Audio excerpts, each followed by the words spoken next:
What's good, YouTube? It's your boy Blade, and we're back with some more horror reactions. And today we got a new video from a new YouTuber, Reddoliche2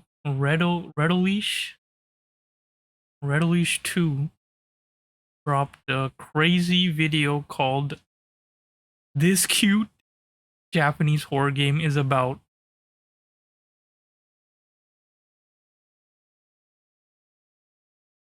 That word. I honestly don't know the guidelines on YouTube, so I'm like scared to say like any word.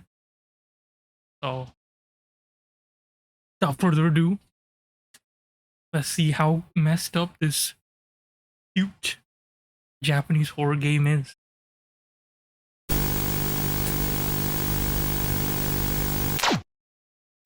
Imagine falling asleep inside a train on your way home and it missed your stop.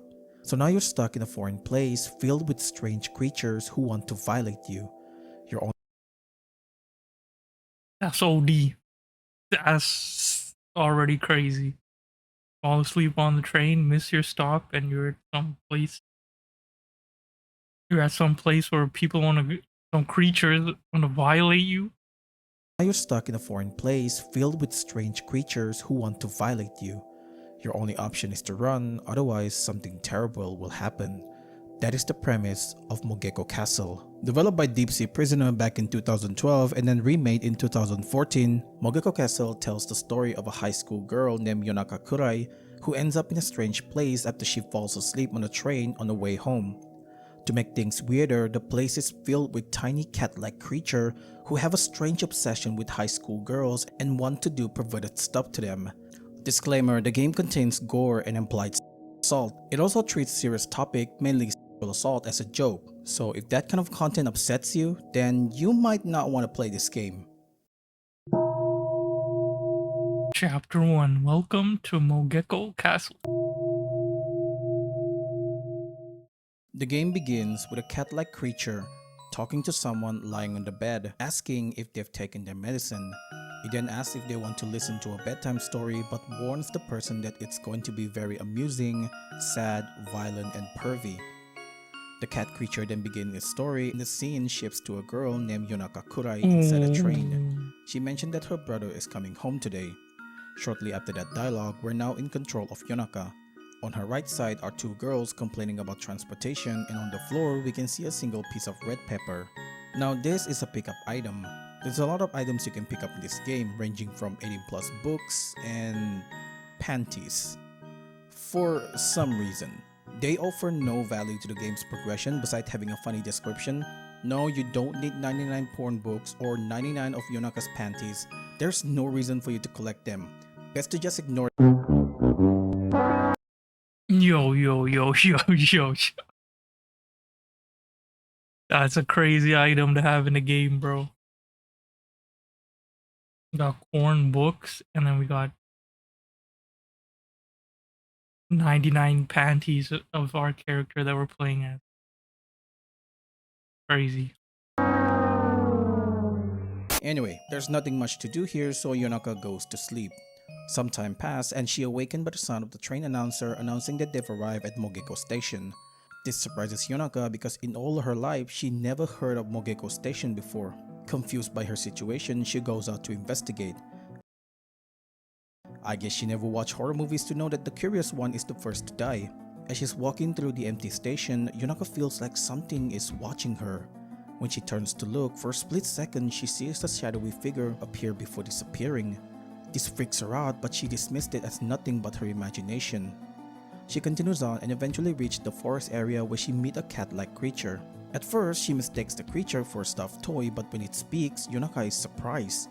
The creature then summons an army of its kind, and here where things get uncomfortable. The creature proclaimed that it loves high school girls and wants to violate them. I'm toning down the description here, but just know that the dialogue itself is much more intense than what I said. And by intense, I mean it implies essay. Horrified by this, Yonaka runs away. She eventually managed to shake them off and spots a castle in the distance. After pondering it, Yonaka decides to go there as it would probably be her best shot at getting help and shelter instead of running around aimlessly outside. Plus, she thinks the cat creature might not even be there. I guess she missed the part where the castle has I was just about to say, there's a freaking giant cat head right there. a literal giant cat statue on top. When she arrived at the castle gate, a choice box appeared asking the player if they want to enter the castle. Again, much like the item you collect in this game, it's pretty useless. Choices don't matter. But this one is different because if the player chooses to give up and find another way, Yonaka will be surrounded by the Mogekos and they proceed to gang her. Now, Wow, what a game, guys. Yonaka will be surrounded by the Mogekos and they proceed to gang her. Now, it wasn't shown in the game, thankfully, but there is a fade to black accompanied by sound which, to me, are so disturbing. Oh my god, he's gonna show it, bro. Alright, if you don't want to hear this, skip like 10 seconds ahead.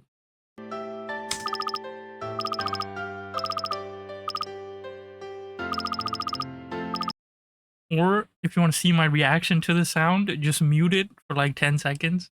And then I'll go like this, and then you unmute, okay? Alright, let's go.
Oh, he muted it, bruh.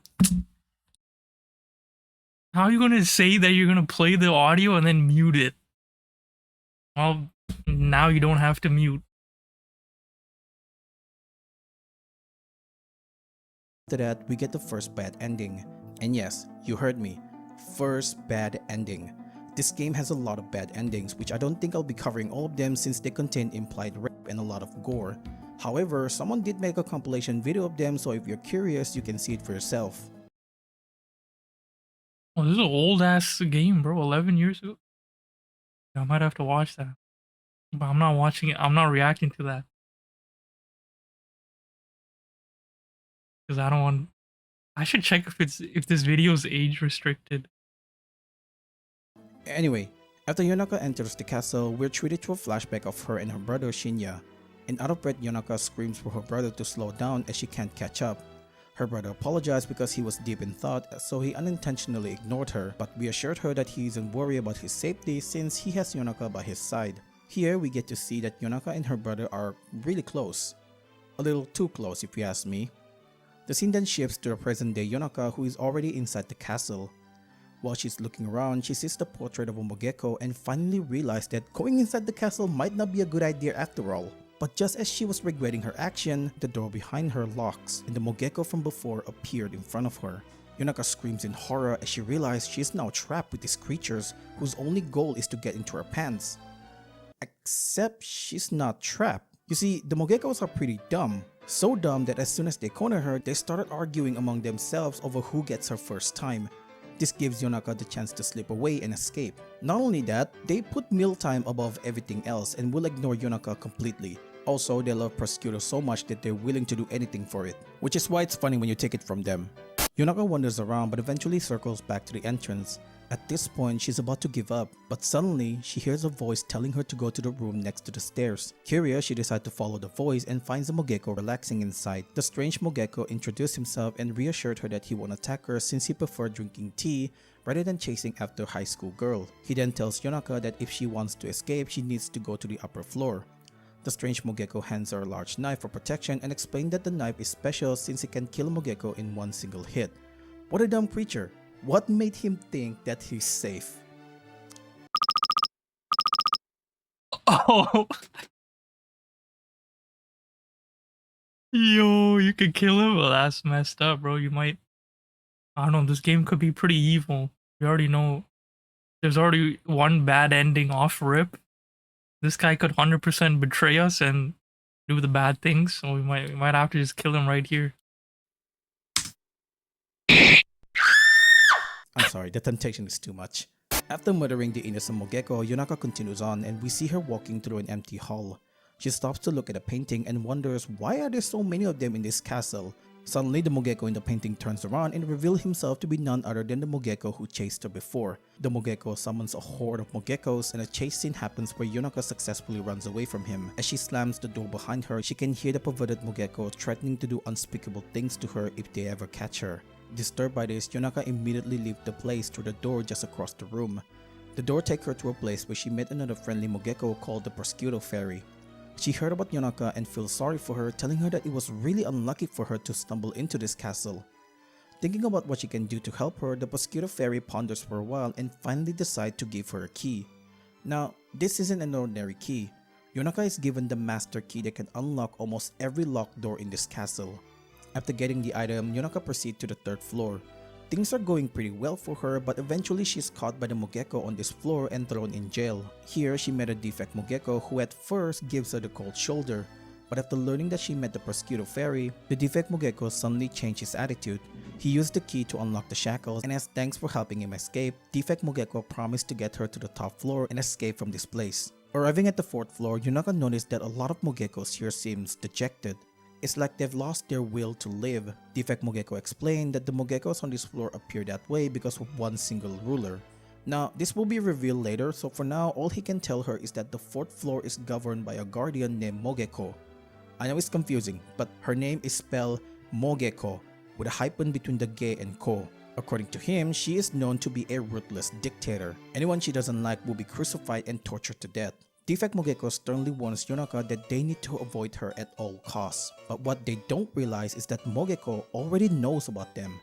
As they're nearing the elevator to the 5th floor, Mogeko unexpectedly appears with a group of Mogekos. A chase scene commences and both Yonaka and Defect Mogeko run for their lives. Luckily for them, they managed to lose Mogeko by hiding in one of the rooms on the 4th floor, but with their only way out of this floor blocked by Mogeko, Yonaka and Defect Mogeko are forced to find another way out. The two wanders around and eventually enter Mogeko's room where Defect Mogeko finds Hasu, the original 4th floor guardian. He tells them how Mogeko appeared one day and took his position as the 4th guardian. Hasu's followers were killed and he was crucified and tortured every day. Defect Mogeko is horrified after hearing all of this. He wants to help Hasu but he declines, saying that it's already too late for him. In his final breath, Hasu tells them about the secret passage below Mogeko's bed before dying. The rest of the journey on the 5th floor goes without a hitch, but Defect Mogeko knows that Mogeko won't let them go that easily. So before proceeding to the 6th floor, he goes to the Mogeko hospital located on the same floor. Why the hospital? Well, apparently on top of functioning like a real hospital, they also have weaponry stocked on the 3rd floor. Yonaka asks why they need to go to such length, and that's where Defect Mogeko explained that besides Mogeko, there's another entity they need to watch out for, a man-eating monster residing on the 5th floor. Now, remember earlier when they arrived at the 4th floor, Defect Mogeko explained a little bit about the Guardians? Well, on their way back to the 6th floor entrance, Defect Mogeko explains the origins of the Guardian. Apparently, the Guardians were created because of a single lonely Mogeko. After becoming king, Bro, I'm so like locked into the story, I can't even react, yo. I'm just like trying to take everything in and then react. Because this guy's dropping bare lore on this game. he felt the castle was too empty, so he created 7 special Mogeko and placed them on each floor. Hearing all of this, Yonaka wonders who this king is. Defect Mogeko answered her by telling her the name of this king. The king is called King Mogeko. Honestly, at this point, Nice and original name. I'm not even surprised anymore. As they were nearing the entrance to the 6th floor, Mogeko Whoa. appears once again, this time with the man-eating creatures that Defect Mogeko talked about earlier. Mogeko excitedly tells them that she has released the man-eating creatures specifically for them. She then This guy pulled out the RPG. orders it to kill both of them, but Defect Mogeko came prepared. He pulls out the rocket launcher and shoots at the creature. Now, it should have killed the creature, except it doesn't because Mogeko has an ability to create a barrier. Horrified, the two run away as fast as they can, but no matter where they run, there's no way out. Mogeko has sealed up every exit. Fortunately, just as they were about to be killed, a voice calls out to them. The voice belongs to the 5th floor guardian named Mofuru, who led them into a hidden room to hide from Mogeko and the man-eating monster. After catching up with Defect Mogeko, Mofuru guides them to the 6th floor. On the 6th floor, Defect Mogeko suggests they go to the library because there's a guardian there that can take them straight to the 7th floor. Yonaka agrees with that decision, but when they got there, instead of going into the library, they were shocked to find out that they've been teleported directly in front of the king. The king welcomes Yonaka and starts being overly weird. Defect Mogeko steps in to protect her. He demands to know what he did to the library, to which the king just laughs it off and tells him that he destroyed the place. The king then orders his subject to kill Defect Mogeko and capture Yonaka, but unexpectedly, Defect Mogeko pulls out another rocket launcher. You know, this guy's strapped, bro. Guy might be a little guy, but he's got a big RPG ready to go. It seems like he has a spare just in case the first one didn't work out. He then shoots the king with it and takes Yonaka away. The two ran as fast as they can, avoiding any Mogekos along the way, and eventually stumbles upon a hidden area. Defect Mogeko realized that this is the library. He quickly brings Yonaka inside, where they meet Mogekoko, the guardian of the 6th floor. The two have a brief conversation where Defect Mogeko learned that the king destroyed the library because he wanted to prevent Yonaka from escaping. Luckily, Mogekoko managed to teleport the library to a safe place just before it was destroyed. After talking a bit more, Mogekoko uses warp ability to bring them to the 7th floor, but something goes horribly wrong. The warp fails and Mogekoko was badly injured. He warns them that the warp failed because the king somehow interfered. He then urged them to run as he sensed the king is getting closer. Without wasting any time, both Yonaka and Defect Mogeko run away. As they're nearing the door that will take them to the 7th floor, a gunshot is heard, and Defect Mogeko slumps down, blood gushing out from Yo, rip my boy Defect Mogeko. Guy got shot with the Glock. his chest. Turning around, it was none other than the king himself. The king ordered them to stop and tells Defect Mogeko that everything he did was useless. It's revealed here that Defect Mogeko was a being that the king created in his own image. He then demanded he hand over Yonaka. He's the Defect. You are, I don't even want to say that. Negative Mogeko. There. I saved myself with that one.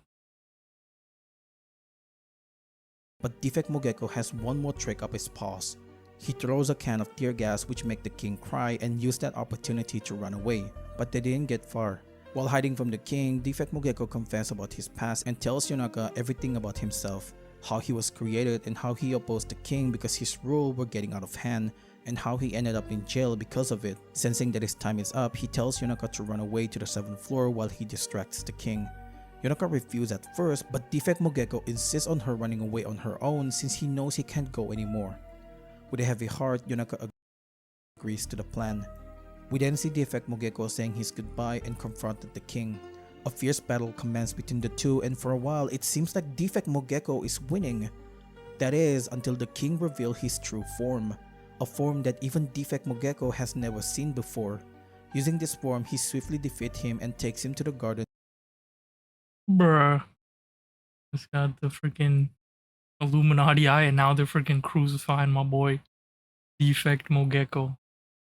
To be executed. Yonaka can only watch as the king announced the punishment, death by burning.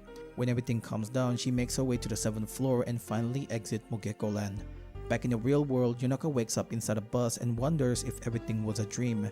Just as she was about to accept that, she sees her bloody left hand, proving it was real. Oh my that god. everything was real. After a while, the bus stopped and she gets off. Reaching home, Yonaka's house is eerily quiet for a reason.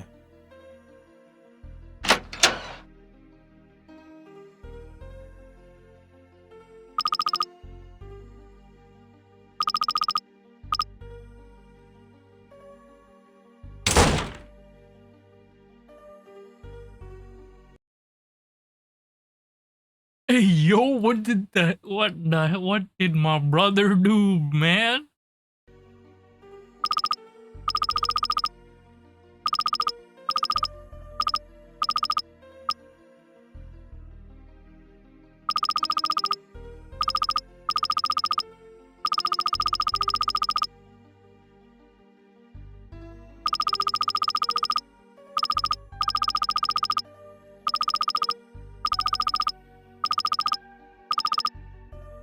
When Yonaka opens the door to the living room, she's met with a gruesome scene. Sick to her stomach, she runs away to the bus stop. Conveniently, a bus is waiting for her there and took her back to Mogeko. Uh, uh, bro, this is like a trap. It's like, come to Mogeko Town, yo. This is your new reality. Land. King Mogeko is happy that she came back, but Yonaka is visibly frustrated. Not only is she afraid of what happened back there, but she's also tired of the constant running and how annoying this king is with his goofy ass smile. This time, she fights back. In the most unexpected way possible, Yonaka attacks and beats up King Mogeko, completely different from her usual self at the beginning. After beating up King Mogeko, Yonaka proceeds to the 7th floor. Upon arriving there, she attacks Mogeko and kills her. King Mogeko, who appears not long after that, also met the same fate as her. At this point, Yonaka has lost all her reasoning. She cuts off King Mogeko's head and then takes his scalp and wears it. The crowd of Mogekos are stunned when they see this, but unknown to Yonaka, she had inadvertently called upon Prosecutor God, who then takes over her body and uses it to lead the Mogekos. The game then ends with Yonaka becoming the new god of Mogeko Land. Brother, this is a crazy ass ending, bro. Normal ending. It's not even the good ending. But what if she doesn't want to become the new god of this land? What if she accepted her fate back then? Will the outcome change? Well, apparently it does, but it's not as pleasant as we expected it. Confusing ending.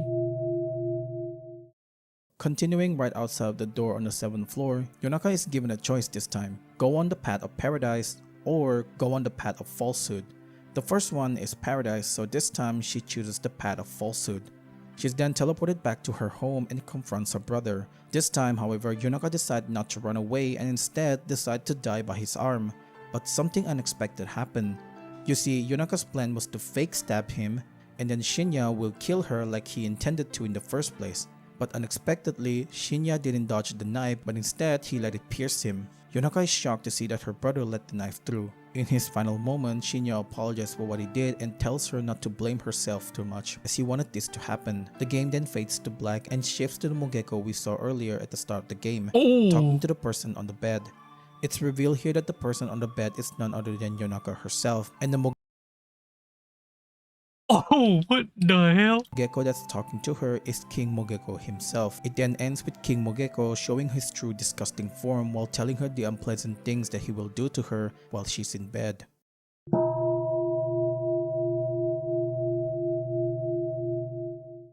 So, what exactly happened in Mogeko Castle? Is it all in her head? Was it fake? Or something else? Well, Yo, did this guy like clickbait? When is the Sweet Home Alabama stuff happening? to understand that, you need to know what is the overall theme of this game. Mogeko Okay, Castle is about here we go. Yonaka's loss of innocence, incest, and various implied sexual assault that she had experienced.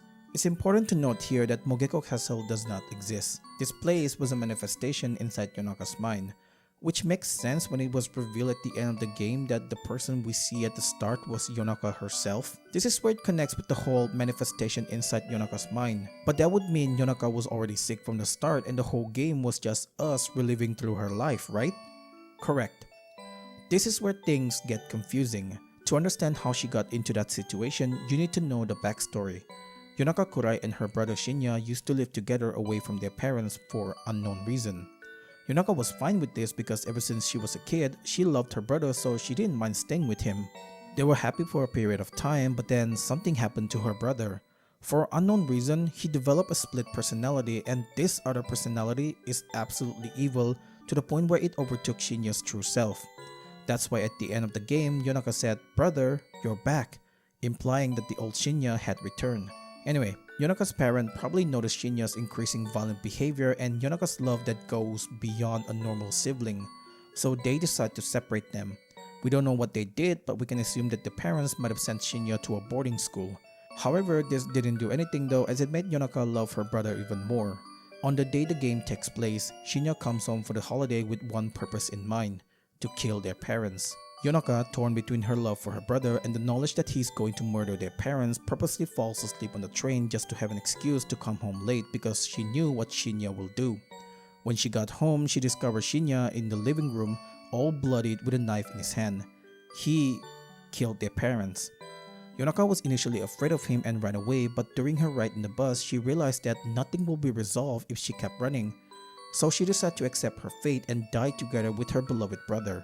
But things didn't go as planned. When Yonaka stabbed him with a knife, she expected Shinya to dodge it and kill her like he wanted to in the first place, but instead, Shinya just stood there and let the knife pierce him. As his life slowly fades, Shinya's old personality returns. He thanked her for killing him and told her that this is what he wanted all this time. But how does this tie to Mogeko Castle? Well, here's the thing.